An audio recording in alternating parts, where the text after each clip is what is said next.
How's it? So for question 1, we are given the roots of an equation. So we straight away in this special case over here. So with this special case, when your quadratic roots are given, delta is what's underneath the square root over here. So this thing here is my discriminant. It's just a very sneaky way of giving it to me. Okay, they want the roots to be equal. So if I want to get equal roots, I need to make my discriminant equal 0. Also illustrated over here. So let's do exactly that. Let's make our discriminant equal 0. And then when you do that, just make sure to get rid of the delta equals. And now it becomes really easy. You just solve for k. So let's take that 13 over. And just remember, change the sign when it hops over. So it's minus 13. Now I need to get rid of this negative 2 to get k by itself. So I divide both sides by negative 2. And then these negative 2's cancel, leaving me with my final answer of k equals 13 over 2. And that wraps up question 1. Question 2 will present us with a much greater challenge. Okay, so let's stick to our method. Let's get our standard form. So I'm going to write this bracket twice to prepare myself for foiling. And I'm going to move this 1 over, and I'm going to move this minus p squared over to get standard form. When I take this 1 over, note how it becomes negative 1. And when I take this minus p squared over, it becomes plus p squared. Now let's FOIL these brackets quickly. Alright, after foiling the brackets, we can see two like terms over here. So I'm going to sort those out quickly, and then standard form is done. Okay, now that standard form is out the way, let's extract our a, b, and c values here. A is the sneaky bezel in front of x squared. B is the number in front of x, so it's the 10. And c is everything that does not have an x. Alright, now the question wants us to calculate the values of p for which the roots are non-real. So these two words here, non-real, are telling us which formula to use. So I'm going to use the non-real roots formula. So let's grab that guy in our working out quickly. And now I'm going to set up my shell of brackets so I can substitute a, b, and c into that thing. Okay, so let's chuck b in this bracket. We're going to chuck a in this bracket, and we're going to chuck c in this bracket. And we're going to have a quadratic inequality emerge here. So that whole process with CVs and the parabola, so on and so forth. So let's get to work on simplifying this thing. 10 squared is 100. This 1 does not impact anything, so I ignore it. And now I'm going to distribute this minus 4 into that bracket. And then I have a couple of like terms over here. So 100 minus 96 gives me 4. Now this order isn't gelling with me. I want the variable first. So I'm quickly going to change the order of these guys. Their signs will still be the same. So I just moved this one first. Note how the negative is still glued in front. And then I moved this one second. And note how it's still a positive. And now to get standard form, I can see they both have a common factor of 4. And I don't want a negative number in front of p squared. So I'm going to divide everything by negative 4. And remember the rule that this inequality symbol will change direction. Okay, so the minus 4's cancel here, and you're just left with p squared in your first term. 4 divided by minus 4 is minus 1, and the inequality switches, and 0 divided by anything is 0. And I've got sneaky dots over here, so I'm going to factorize using the difference of two squares. And then I'm just going to get two brackets, p plus 1, p minus 1. And now the factorizing is done. So after I factorized here, I can extract my critical values. My critical values will be p equals -1 or p equals +1. Alright, then we need to draw a sneaky little parabola to help us out over here. So I'm going to draw a little parabola. It's going to be a happy face because the number in front of p squared is positive. And remember, lower on the left, higher on the right. Okay, so here's our parabola over here. We want to know where the y value of this parabola is greater than 0. And that will be on the outskirts over here and here. So now finally we can write those regions up as our solutions. So this first region is whenever p is smaller than -1, or p should be bigger than 1. And those are our two final answers. P is smaller than -1, or p is bigger than +1.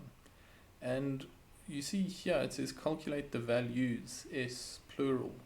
So it means there's more than one value of p which could lead to non-real roots. There's a whole region of values. Okay, question 3. They want unequal roots. So let's jump into our procedure. Let's get our standard form. We're almost there. We just need to take this negative p over, and then we have standard form. What a dream. Okay, now that standard form is out the way, we're going to extract our a, b, and c values. Just also take note, this was a minus p, but when you move it over, it becomes plus p. So let's get those a, b, and c values. A is this oak in front of x squared. B is the guy in front of x. And c is whatever is left over. Okay, and they're taking us down the for which values of path. So we're going to go down this path. And they want unequal roots. So I use the unequal roots formula. This guy over here. So let's grab him quickly. And then you know the drill by now. I'm going to set up the shell of brackets to sub these little guys in. Okay, so we're going to chuck B in there. We're going to chuck A in there. And we're going to chuck C in there. Okay, this should have been an inequality symbol, so I'll just change that quickly. Alright, so let's get to work on this thing. 4 squared is 16. Okay, now just multiply 2 at a time. I'm going to say -4 times -2. That gives me -8. And this bracket remains untouched. Now I'm going to distribute that -8 inside of this bracket. Right after I distribute, I'm going to do the like terms here. 16 plus 24 is 40. Okay, so the mission now is to get p on its own. So I'm going to move this -8p over to that side.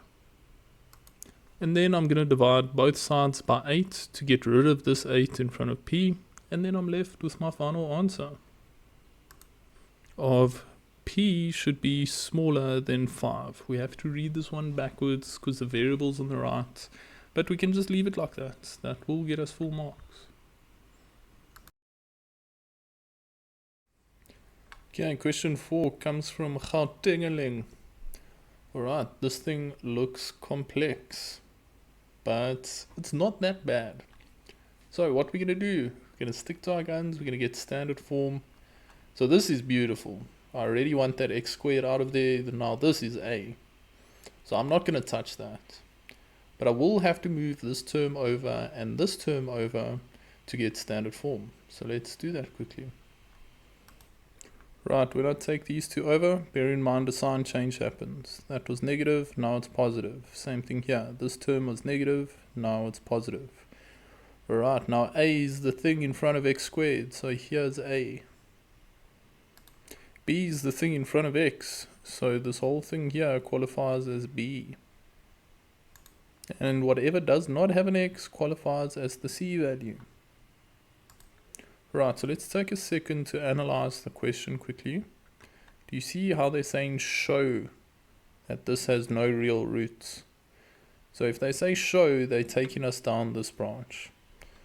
So when I'm showing something, I sub it into this formula and simplify. So let's grab that formula, sub in, and simplify.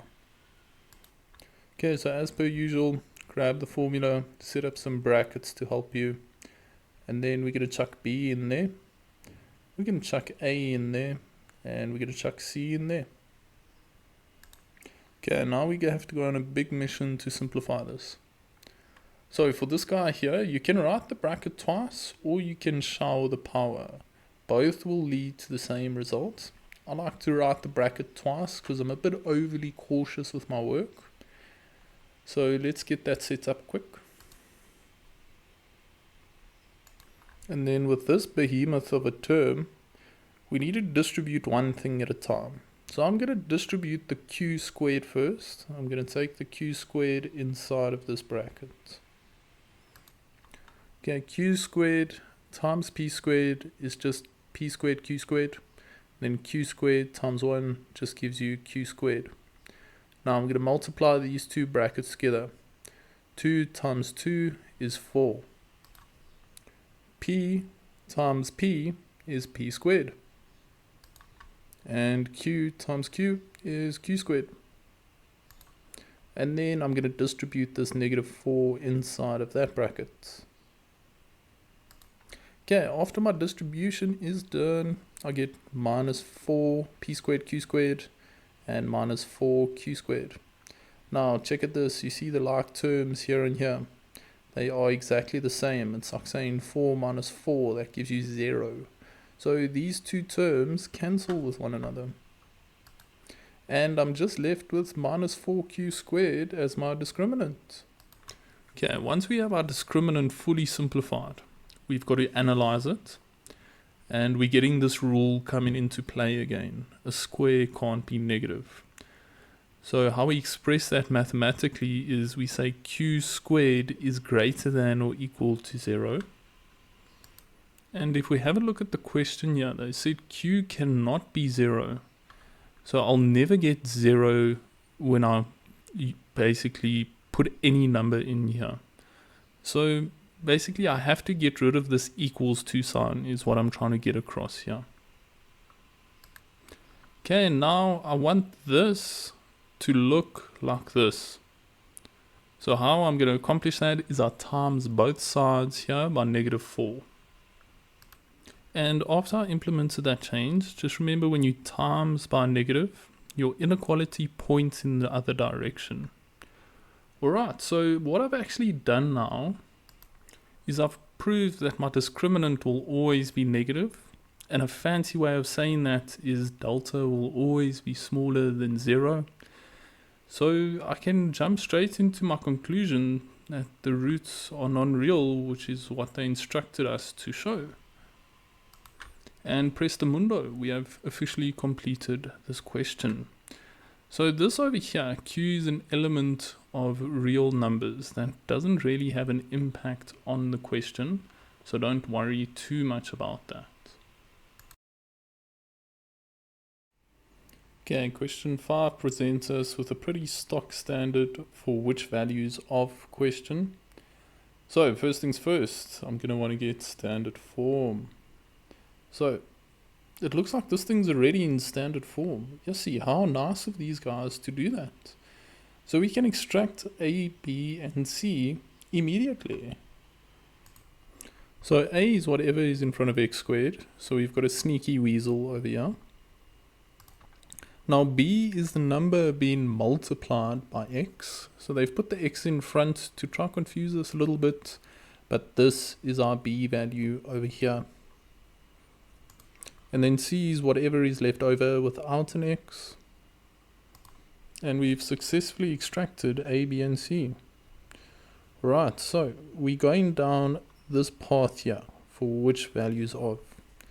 Now these two words here, real roots, tell you which formula to select. So I'm going to select the real roots formula over here. Okay, so let's grab that formula and set up our shell of brackets in the meantime. Okay, now that that's out the way, let's chuck B in there. Let's chuck C in there. And let's chuck A in there. Alright, now we've got a quadratic inequality on our hands here. So let's get to work on this thing. I'm going to write this bracket twice to set it up for foiling. And then 4 times 1 times 1 is just 4. So we're just going to get minus 4 from this whole ordeal. Okay, so let's go ahead and foil these brackets quickly. Okay, so I'm just going to do the like terms here quickly after I foil. Alright, and we're left with a little trinomial that we need to factorize. So I need to use the factors of 3 to get this minus 2 in the middle. So 3 is a prime number, so it only has 2 factors. What a dream. And now I need to ask myself, how do I add or subtract these to get this negative 2 in the middle? So I'm thinking if I say plus 1 minus 3, that will give us negative 2. And then we can chuck those straight into 2 brackets to get this thing factorized. So I just chuck the plus 1 inside here and the minus 3 inside there, and then a p and a p because it's just p squared. There's no number in front there. Right, now that we've got our factorized form of this trinomial, we are going to extract critical values. The critical values will be minus 1 and positive 3. Just remember it's the opposite signs of those guys. And then after I get my critical values, I'm going to draw a parabola. It's a happy face because the number in front of p squared, if there's no number, it's a 1, so it's positive in this case. So let's draw a little parabola to help us get our answer. Just remember for the parabola, lower on the left, higher on the right. They want to know where it's above or equal to 0, so I shade the outskirts of the parabola. And now I can jump to my 2 answers. P must be smaller than negative 1, or P needs to be greater than 3. And then if this inequality has an equals to sign, both of these inequalities must have an equals to sign. So just make sure those are matching up. And then we've successfully completed this question. Next question, question number 6, comes from the Eastern Cape. So, determine the values. They're taking us down this route here. So first things first, I need to get standard form of this guy. So I'm going to write this bracket twice, and I'm going to take these 2 terms over to the other side. Bear in mind the signs change when you take them over. And now let's foil these brackets. Okay, now there's a couple of like terms that we need to sort out. We've got 9 plus 4, which will give us 13. And then once that's done, standard form is officially over. Now we can move on to extracting our A, B, and C values. A is the sneaky weasel in front here. B is the minus 6. And C is the leftover bits and pieces that do not have any sort of X in it. Okay, so now we're going to take a sec to analyze the question quickly. Determine the values of P for which the roots are non-real. So this tells you what formula to go grab. So I'm going to grab the non-real roots formula down at the bottom right over here. Okay, now that we've got that formula in place, let's get our shell of brackets going to help us sub in. Now we're just going to chuck A in there, B in there, and C in this last bracket over here. Right, once that's accomplished, let's start working on this thing. Minus 6 times minus 6 is 36. This 1 will have no impact, so I ignore it, and I distribute the negative 4 inside that bracket. Okay, 4 times 13 is 52, and I've got a minus times a positive, so I'm overall going to get a minus. And a minus times a minus is a plus, and then 4 times p squared is just 4p squared. So now we can see a quadratic inequality emerging. So I want to dart for that standard form. So I'm going to do these like terms quickly over here, and I'm going to rearrange it. I want the 4p squared to come first. Okay, so I moved the 4p squared to the front. 36 minus 52 gives you negative 16, and I'll move that to the end, and that's still less than 0. I'm seeing a common factor of 4 here. So I'm going to divide everything by 4 to get rid of it. Okay, these 4's cancel, just leave me with p squared. 16 divided by 4 is just 4, the sign doesn't change.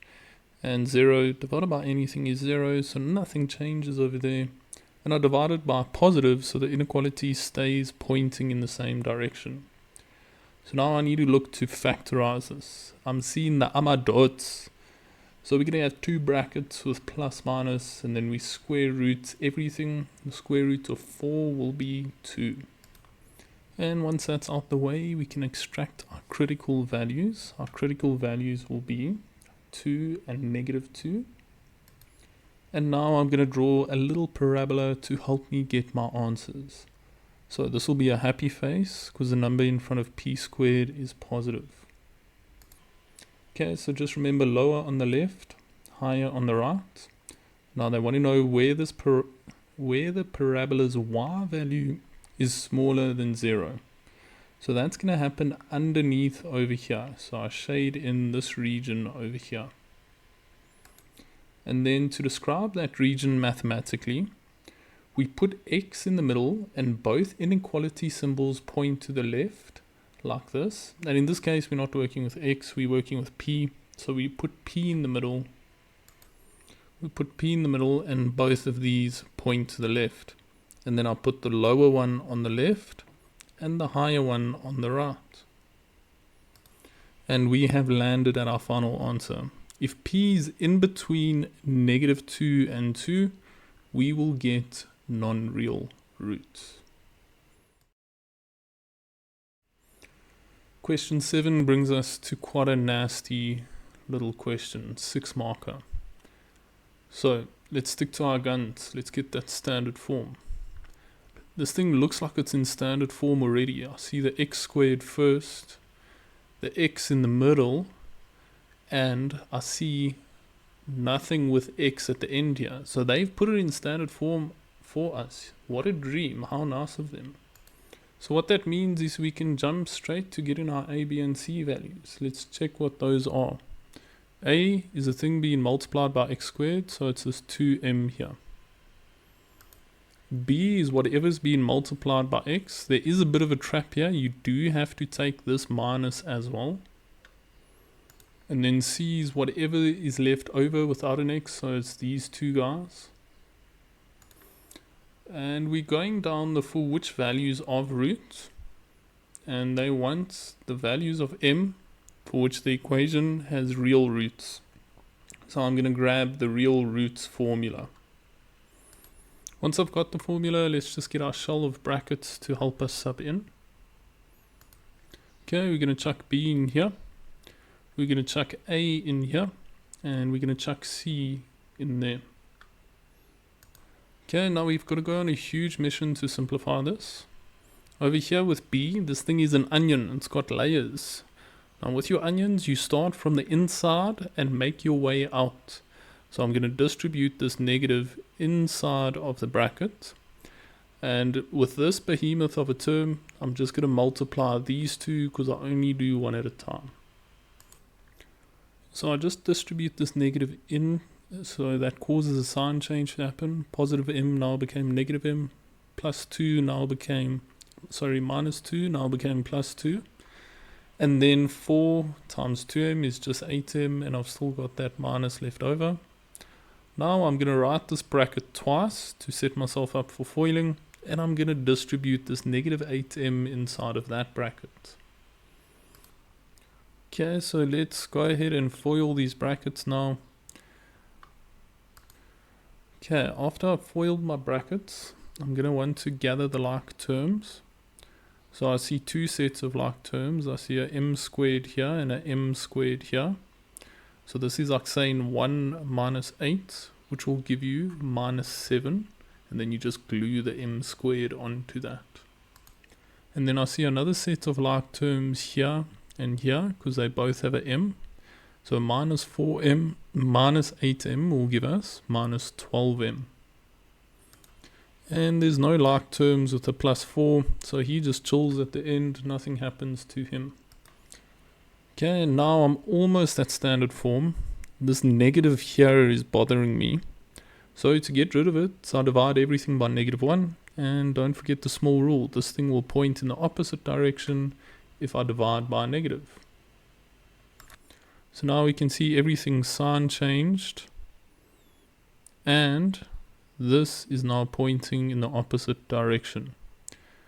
Alright, now this is quite a complicated trinomial to factorize. So I'm going to set up the factors and try to do it. Okay, so let's get those set up quickly.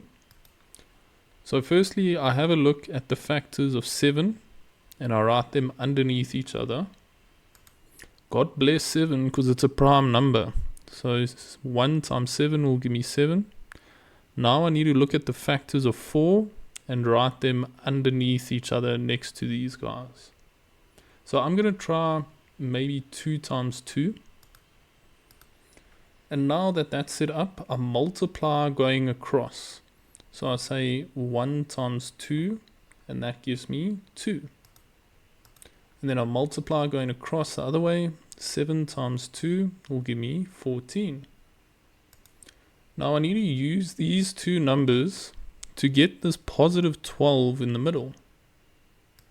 So I need to think, how do I add or subtract these to get positive 12?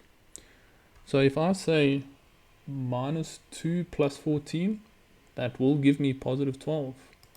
And then these signs that you get in front, you transfer them back into the tennis court over here.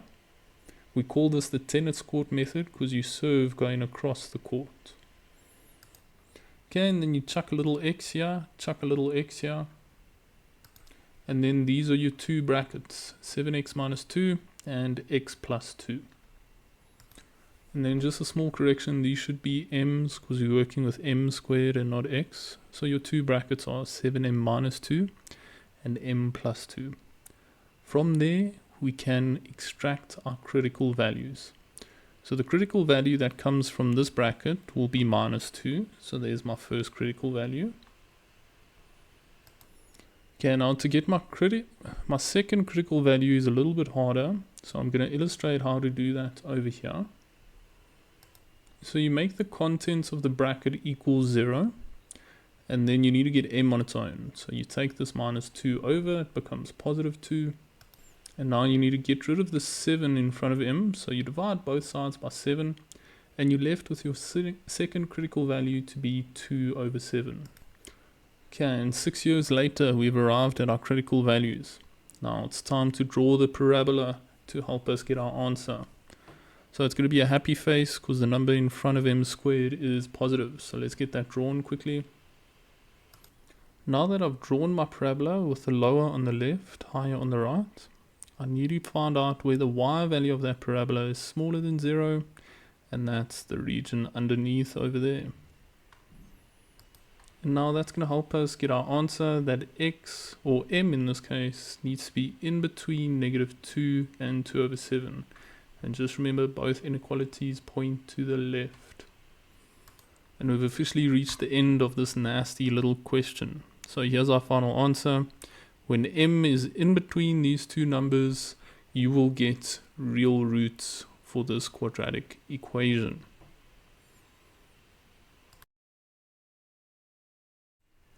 Moving on to question 8, they're actually testing the graphical stuff. So, discuss the nature of roots with the following graphs. Now, the x-intercepts are what you look for. We can see this parabola doesn't even touch the x-axis. So if there's no x-intercepts, that means your roots are non-real. There are no roots. Moving on to 8.2, we can see that this parabola touches the x-axis once over there. So if you're only getting one x-intercept, the roots will be real and equal. And that's it. That's your final answer. Roots are real and equal. They ask you to discuss the nature of roots. Here's the nature of roots. So you're done after that.